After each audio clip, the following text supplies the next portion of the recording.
May 16th, I had gone out that night with friends to a bar right down the street that everybody was familiar with, and I had come home.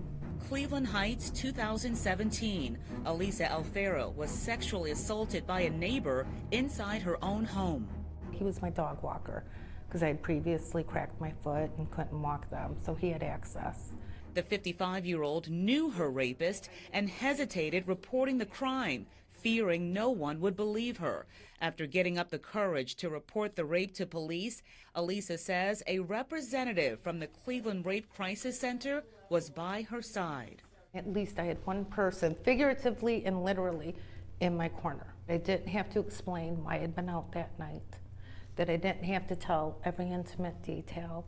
Fox 8 does not identify rape victims, but in this case, Elisa wanted her story known. The Me Too movement and celebrity making headline news revealing disturbing incidents of physical abuse, prompting more and more victims just like Elisa to come forward.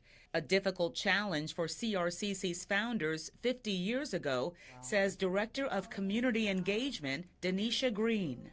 The landscape of social justice and activism was very different at that time. It was emerging. Voices were growing louder, demanding justice. The faces of its clientele changing with the times. The number of calls into the hotline include more and more men and members of the LGBTQ community.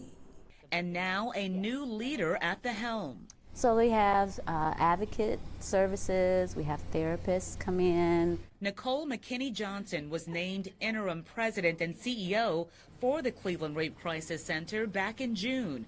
She is now leading the celebrations of the many accomplishments made during 50 years of service, providing a 24-hour crisis and support hotline, advocacy during the criminal justice process, helping sex trafficking victims, counseling, hospital support, and much more.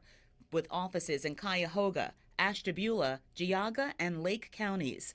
McKinney-Johnson's vision for the future, she says, includes finding additional funding outside of federal grants to provide even more services. So fundraising, donations, right, endowments, things that people know that I'm bringing this money to this organization to do the great work. Elisa Alfaro's rapist is now serving a 16-year sentence. And from the hospital to the courtroom, a CRCC counselor was there every step of the way.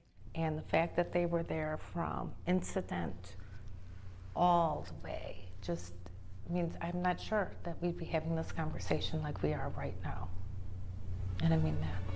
In Cleveland, Jennifer Jordan, Fox 8 News.